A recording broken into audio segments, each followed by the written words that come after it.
Before beginning, remove the boiler and parts from the box and check everything is present and correct.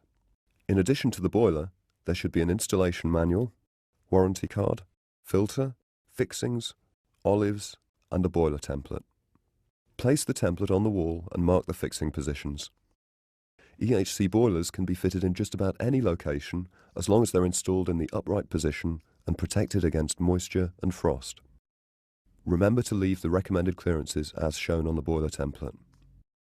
Mark the holes on the wall, drill, plug, and insert the fixings. Then, carefully lift the boiler and hook it over the fixings.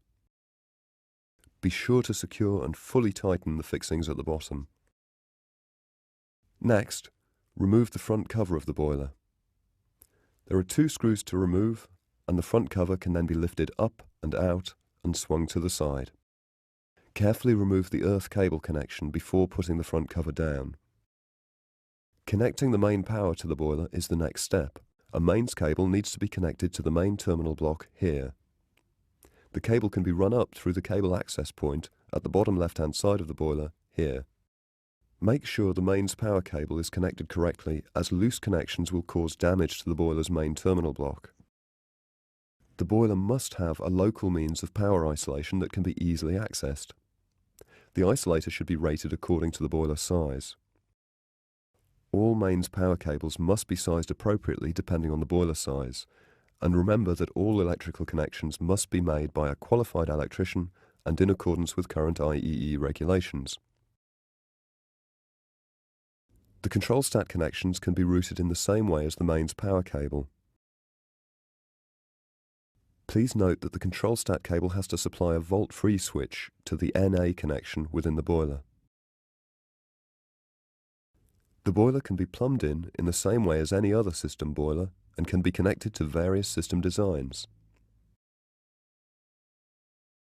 On page 6 of the installation manual, you'll find detailed schematics for heating only and heating and hot water systems. We recommend using an automatic bypass valve on the S-plan system and set to a flow rate of 8 litres per minute when all valves are closed and only the bypass valve open. We would also recommend the use of an automatic bypass valve on the heating-only systems. If all radiators have thermostatic valves fitted, this valve should also be set to 8 litres per minute.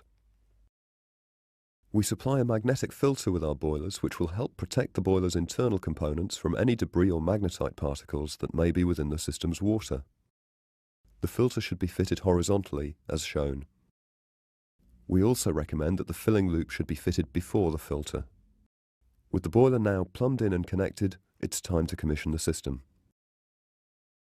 Fill the system with water and an approved cleaning agent such as Fernox or Sentinel to a pressure of 1.5 bar. Bleed all the radiators to remove all the air from the system, and bleed the main pump by removing the plug. After all the air has been removed from the system, the boiler's main power supply can be switched on. The boiler's software version will be shown on the front control panel, then the control panel will stabilize and show the system temperature setting.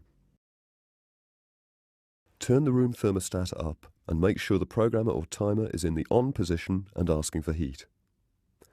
The boiler will start operating and you'll hear the water being circulated around the system. Further bleeding of the system and pump may be required. Allow the boiler to run with the cleaning solution for a minimum of 1 full hour or to the manufacturer's instructions before switching off. The boiler can now be flushed out and refilled with a chemical inhibitor.